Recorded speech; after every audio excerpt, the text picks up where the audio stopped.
Welcome to Pearls Swine on Good News You Can Use. I'm Levi. And I'm Lisa. And today we're kicking off a 3-part conversation that I think is going to hit a lot of you right where you live. Yeah, it's a little mini-series, if you will, called Scene. 3 days, 3 angles, 1 story. By the end of part 3, I think you're going to walk away with something that we can all use. Okay, well, let's set it up then. What are we doing today? We're going to look at the book of Ruth, chapter 2. And I want to be upfront about something before we even get to the text. This episode is about being seen, not in the Instagram sense. I mean the deep, almost frightening question. What happens when someone sees the real you, not the curated version? You're a big curator, all right? Right. No. And doesn't... Hey! Oh. Wait. Well, what happens when someone sees the real you and not the curated version and doesn't walk away? Okay, that's uncomfortably specific. Well, it's supposed to be. We want to be seen at work, I think, as capable. Don't you want to be seen capable? Sure. Do I answer if you are? Oh, I mean, sorry. I think that's for a conversation on a different day, Okay. not with all the audience. But we're kind of terrified. I remember talking with another pastor buddy of mine, and I'm like, I am just wondering when they're going to figure out I don't know what I'm doing.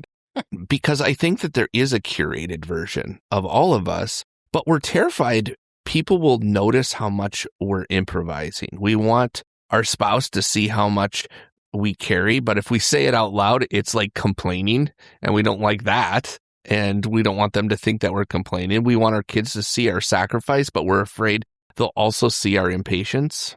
Well, yeah, and we want people at church to think we're faithful, but we're hiding our doubts and our dry prayers. Right. We want the good version of us seen. Composed, useful, kind. Like Thomas. Thomas the train engine is a very useful engine. What? How did we get there? I was just, Thomas.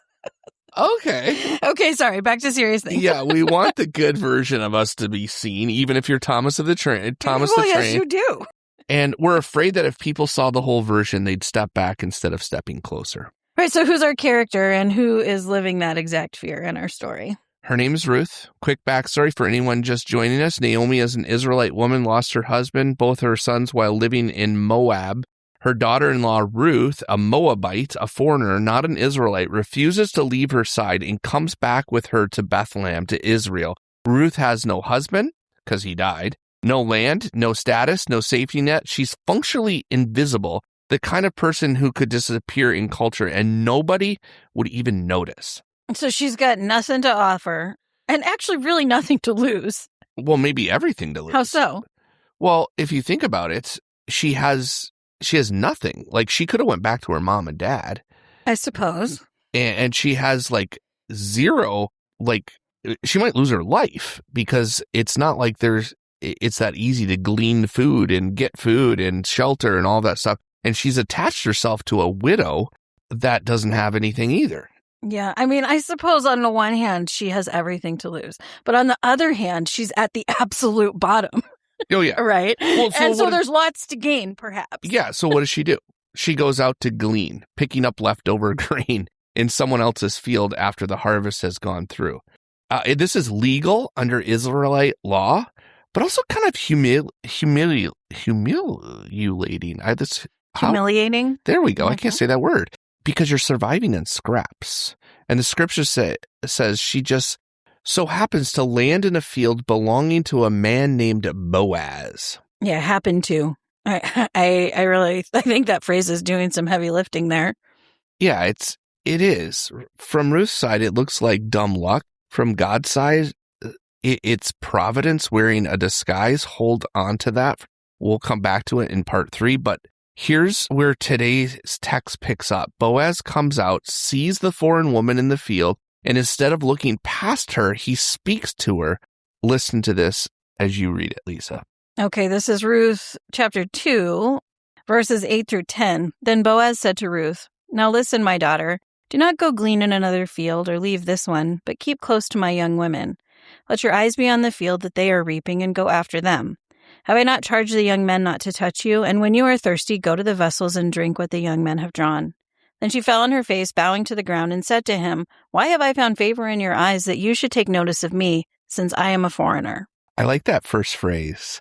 Now listen, my daughter. That's not like some weird language or like controlling language or even romantic language. And I think that's somehow times how people read that because of the end of the story. But in this moment, it's protective and it's really family language to call someone my daughter. It's dignifying language. Yeah, he talks right to her. He doesn't talk about her. He talks to her. Right. And that's, I think, kind of where we're sitting. Boaz owns the field. Ruth is picking up the scraps. He's an Israelite with standing. She's a Moabite with none. Every social signal in that culture says he should look past her or even worse. But yeah, that's not what he does, right? No. Right. He doesn't. Instead, he sees her without really reducing her. That's the line I want us to think about. There's a kind of seeing that reduces people. I think we do it maybe all the time. We size someone up, judge a book by its cover, compare ourselves, categorize them, and move on. Boaz doesn't do that. He looks at Ruth and sees a person worth protecting. No, yeah, and it would have been so easy for him to do that too, right? Foreigner, stranger, in his field, getting the scraps, all those things. But it's almost like he saw her the way that God sees people. Yeah, that's exactly the connection Scripture I think the narrator wants to make. Go all the way back to Genesis. Adam and Eve, they sin. And the first thing they do, what do? Hide, run and hide, cover up. Ah. Why? Because they're afraid of being seen, really seen. They believe if God sees them, what is going to happen? He's going to condemn them. Yeah, well, that's our instinct too, I think. Do you think so? Most of the time, I think so. Yeah, that's probably true. Yeah. Most of us live that way every day, I guess. Yeah, we assume if people really knew us, they'd walk away. But what God does is in the garden, what does he do? He doesn't say distance. He comes looking. Where are you? Not because he lacks the information. He knows exactly where Adam is hiding. It's the question of pursuing mercy. He sees them in their shame, in their nakedness, and he moves toward them. Well, yeah, and that pattern just keeps showing up. One of my favorite stories in the Bible is Hagar, right? He sees her out in the wilderness. She's the second wife of Abraham. And when she thinks her life is over, God meets her and he asks her a question too. Where are you going? God sees Israel under slavery. God sees David out in the field while his own family overlooks him. He sees Zacchaeus stuck in a tree. He sees the woman at the well every time, right? He comes to them with questions, engaging them. He sees them. He sees the woman bent over for 18 years that nobody else even notices. And here in an ordinary barley field, Boaz becomes a small picture of that same kind of divine attention that I think we see throughout the scripture. He gives her protection. If you read that text, he gives her protection. He gives her permission. He gives her access to water already drawn. None of it's dramatic, just steady, practical kindness towards someone everyone else maybe would have or should have ignored.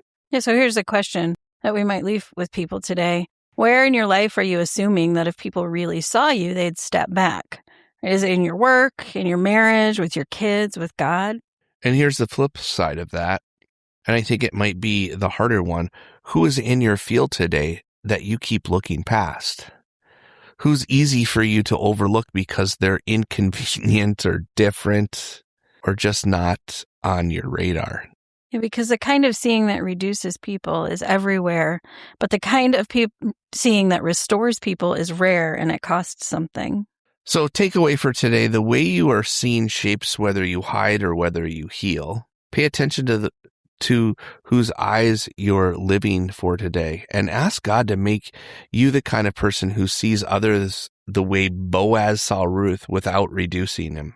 Right, that's part one. Tomorrow we're going to sit in the question Ruth actually asks out loud, because it's the same question that every one of us asks whether we realize it or not. Yeah, why have I found favor in your eyes? That question is going to crack something open. And so we'll see you next time on Pearls and Swine. That is good news you can use. Thanks for tuning in with us. If you've got questions or comments, we'd love to hear from you. You could email those to office@evangelup.org. If you'd like to catch up on any of the previous Pearls and Swine episodes, just search Evangel Houghton on your preferred podcast platform or go to our website, evangelup.org.